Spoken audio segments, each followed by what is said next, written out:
Welcome back, guys, to the Battlefield Community Plays Episode 2. Thank you very much for the warm reception that you gave the first episode. I wasn't really sure how well it was gonna do, but you guys seem to enjoy it. I got a ton more clips sent in after that episode aired than I did before the first one, so thank you very much for those. Once again, if you guys want to send in your own clips for the series, you can send them into ghostmbb@gmail.com, the email that is on your screen right now. So get out there, get playing, get recording, and send me in your stuff. And just as a reminder, if you want to send me in something where you want me to critique your play and you're not the best player out there, that's absolutely fine as well. Send me an entire round for me to go over and give you guys some tips, and I'll make something out of that. So here today we have a bit of a special one. We actually have a full round on Paracel Storm here by Impulsive, or Impulsive Oz, and he's playing in the attack jet. I think he's on console here, so either PS4 or Xbox One by the looks of it, and he's obviously running with the rocket pods here and strafing a bunch of Infi right now. Ooh, that was a close one there. He almost crashed into that lamppost, narrowly escaping it. But this round is set to be an absolute banger, so I'm going to do my best here to live commentate over the top of this one as we see him going in for the stealth jet here. That guy looks like we're having a quad plane battle at the moment, in fact. The stealth jet is going on his stealth jet. The attack jet is trying to get on his tail. He's managed to take out the enemy. No, he's not managed to take it out. He's still alive. It looks like he's going to get him eventually here. He's got the disable on him. In that sort of situation, usually I leave it at the disable. The disable is enough if I have another target to go for. But it looks like his teammate here, who's in the stealth jet, managed to take out the enemy jet as well. So he's pretty much good here. Oh, he just managed to get that guy there. I honestly can't understand how long that guy survived for there after taking an entire barrage from rocket pods and some cannon fire. But luckily he was saved by the shoddy Battlefield 4 vehicle collision mechanics. So this is a regular 800 ticket game. It's a 32-player server, yep, as you can see there, so 16 players on either team. Not quite as many as you would see on PC, but that's not going to stop Impulsive from getting a ton of kills in this game. And he's doing a pretty good job spotting up the infantry here. It seems that whenever he spots the ground targets, wow, he's 20-0 right now already. So we're only a few tickets in here. This is going to be an interesting one. But yeah, whenever he seems to spot ground targets, he seems to be getting a lot of infantry markers. I don't know if it's just me, but most of the time that I try to spot infantry on the ground with the rocket pods in mind and killing those infantry, it never really seems to do much for me. I sort of have to tend to rely on my teammates to do it a lot. Trying to pick off that rib boat there, that's generally a good idea. If there aren't too many threats out on the map, like at the moment there's no stealth jet or attack jet, there's no attack boat, you know, so he's not going to be getting any TVs, so he's basically doing what any good attack jet pilot should be doing, and he's just trying to pick off, wear down those enemy tickets, pick off infantry on the ground. And as I mentioned before, that rib boat is a good target to go for, because actually, when it comes to losing tickets and bleeding tickets, you know, a rib boat, for example, going over to the E objective on this map, which is the carrier, where the scout heli spawns, and just taking that from under your nose, is one of the most dangerous things. And indeed now you can see that they have he has an attack boat on his team who is just sneakily capping the E flag there. So the planes have spawned here. You always need to be wary of the timers of the enemy jets. The stealth jet has a 60-second spawn time as default, and the attack jet has a 90-second spawn time. So you kind of learn to get those wired into your mind a little bit, you know. I mean, obviously you're not always going to have a timer on for them, but you start to think like, yeah, now we've had about a minute go by, so the jets are going to be spawning anytime. Right where he is right now, he's flying pretty much over their carrier. If the jets were to spawn right there and then, he may actually be in a lot of trouble. And in fact, he's looking like he wants to go for the enemy attack jet, but leaves it to the stealth jet in favor of taking on this attack boat here. Maybe didn't really quite have the airtime that he should have done there to get that guy. I do like to run with the rocket pods on water maps like Paracel Storm. As I've mentioned many times in my videos, if you rocket pod attack boats, you can pick off the repairers on the back, the guys who are manning the guns, etc.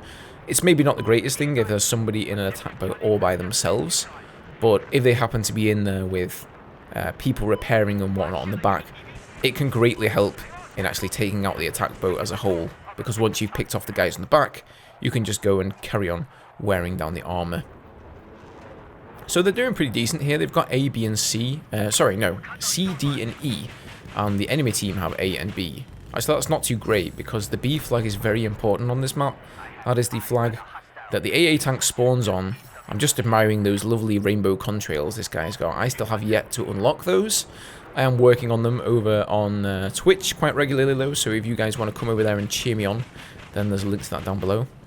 Little shameless plug for you there. This attack boat's coming straight out of the enemy carrier, and he is going for him, but I'm a bit worried that the enemy jets could be spawning straight above the carrier as he goes for this attack boat. Luckily they didn't though, and he gets a nice little double there. So the B flag, as I was saying before, probably something you want your team to try and capture. They are capping the A flag right now. I haven't really noticed an AA tank actually attacking him at all. So it may well be that on a 32-player server, there is no AA tank on the B flag. Well, wait a minute. I think I've just spotted the AA tank, in fact, on the right side of his screen there. So forget what I just said.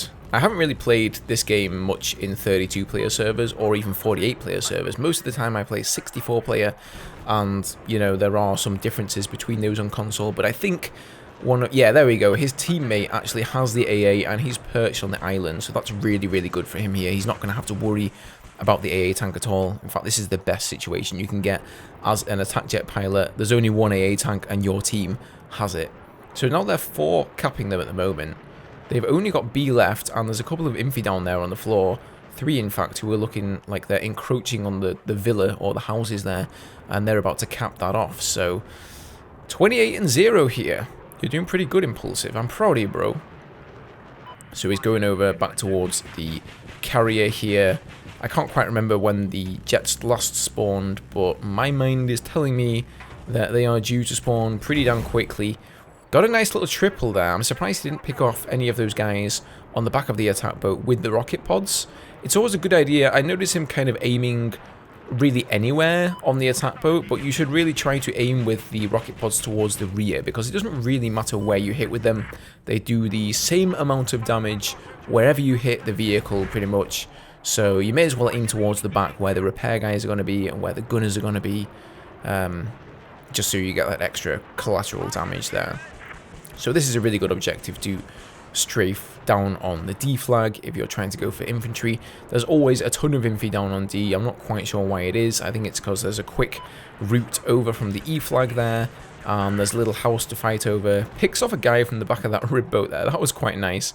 Didn't destroy the rib, but picked off the guy inside it. So there you can see exactly what I'm talking about with running rocket pods on a naval or a water map like this. So he's just continuing to go ham on the infantry here. In fact, I rarely get this much time to go after infantry, because usually the enemy jets and the enemy planes are giving you such a hard time, and I've just seen the enemy stealth jet spawn in here. It looks like he has a competent stealth jet pilot on his team here who's gonna go after the enemy stealth jet. So he's basically got the enemy stealth jet busy at all times.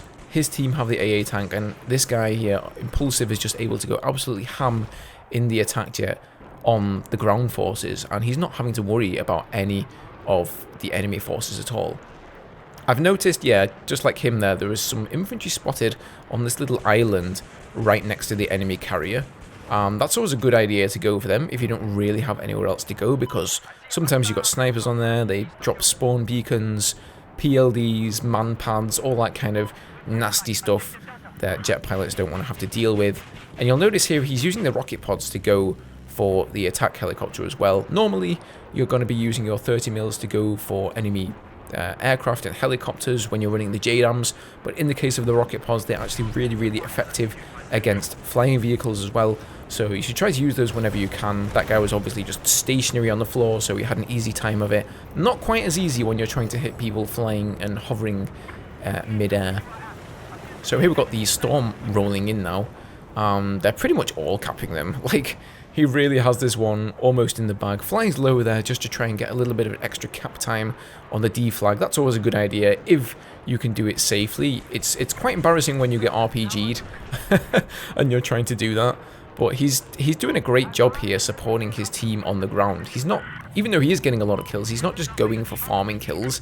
He is going to support those flags. Of course, as an attack jet pilot, the first thing you want to be worried about are the enemy threats. So as soon as he sees this plane spawn in here, he's going for him. Personally, for me right now, I would just leave this guy. This guy is obviously not a great pilot. He doesn't know what he's doing. He's also tangling here with his own stealth jet. And really, it is the stealth jet's primary job to be taking down enemy aircraft. So rather than risk a collision with your stealth jet, I would probably have just left that guy up to the stealth jet. And he probably would have been able to make a cleaner kill of that, to be honest, if he wasn't busy trying to stay out of Impulsive's way here. But no matter, he's getting back to the battle now. The enemy stealth jet is up. I think it looks like he's going to leave that one to his allied stealth jet this time. And he's going to be going after this transport helicopter here by the looks of things. Let's see if he can, yeah, this time opting to use the guns, as it would be very difficult to hit a target like that with the rocket pods. Doesn't really get a very good strafe on there. He is using third person every now and again, I notice, to fire with. I don't really like third person that much, but some people are really good with it. Right now is a bit of a grey area. They're kind of spawn killing them right now, to be honest. It's always questionable when that's okay. I would say, you know, when vehicles are starting to leave the spawn and they're on their way to the islands and they're going to cap flags, it's okay. But I do know that a lot of servers, they will actually, you know, slam your ass with an admin ban for that. 43-0 though at the moment. Crazy amount of kills. You know, for an 800 ticket game especially, with only 32 players on the enemy team here, you know, even in a 1500 ticket game with 64 players on each team, I would say that would be a really nice amount of kills. So pretty impressive stuff here. He's got the rocket pods on here. He only has 4 though. It seems, unfortunately, he's forgotten to reload, so he still hasn't reloaded. In fact, I do this all the time, man. Don't worry about it. And he does have enough to kill that infantry soldier down there on the ground though, so that's a good idea. What I usually do is basically just empty my entire salvo. Even though I finish killing the target, just keep firing them. You will rarely actually run out of rocket pods. They seem to replenish at a rate that is concurrent with how quickly you can strafe the ground and actually like kill targets. Is he going for the rip? What's he going for? He's trying to spot infantry down here on the small island. They have taken... He's got to watch out though now, you know, he's starting to strafe very close to their carrier and going and picking off kills, but they've taken D flag. They're on their way to taking A flag. C flag is flashing as well. So the enemy team here, the US, are starting to bring things back a bit and they're starting to steal a few flags from China. Of course, they only have 100 tickets for left here, so it's very unlikely, I think, that they're going to win this game and pull it back. But nevertheless, you don't want to get sort of too tied up in what you're doing, strafing some random sniper on an island, for example. Seems there are some snipers down there, though, in fact, with... Oh, and he's just... Is he going to come out of this one? Oh, boy. Oh, no. Oh, the perfect score. Well, he's not died yet, though, so he's 47-0 at the moment. Almost has the... well, if he dies here, he's not going to get a perfect round. But that was unfortunate there. He got a little bit too greedy, a bit too careless with the end of the round approaching and realizing that he totally had this one in the bag and it was going to be a win. And he got too low. He crashed into those trees. Didn't blow up, but unfortunately ended up sort of half sinking in the ocean here. So now he's off and he's on foot. Where is he going? He's going over to the C flag and he looks like he's going to do some hand-to-hand infantry stuff here. I think that guy who's 16-on-1 there in his squad, that's the dude who's been with him in the stealth jet. So obviously he's also been wrecking the enemy infantry and doing a really nice job there. But this is going to be the end of the clip. For some reason he didn't include the very end of the round, so it's about to finish here. Once again, guys, if you want to submit your own clips or your own rounds for me to review... He just got killed by a guy called Killjoy. That's kind of ironic. Unfortunately, he's going to end as 47-1 there. Send your clips to ghostmbb@gmail.com. Guys, thank you very much for watching the video. Have a good one, and I will see you in the next one.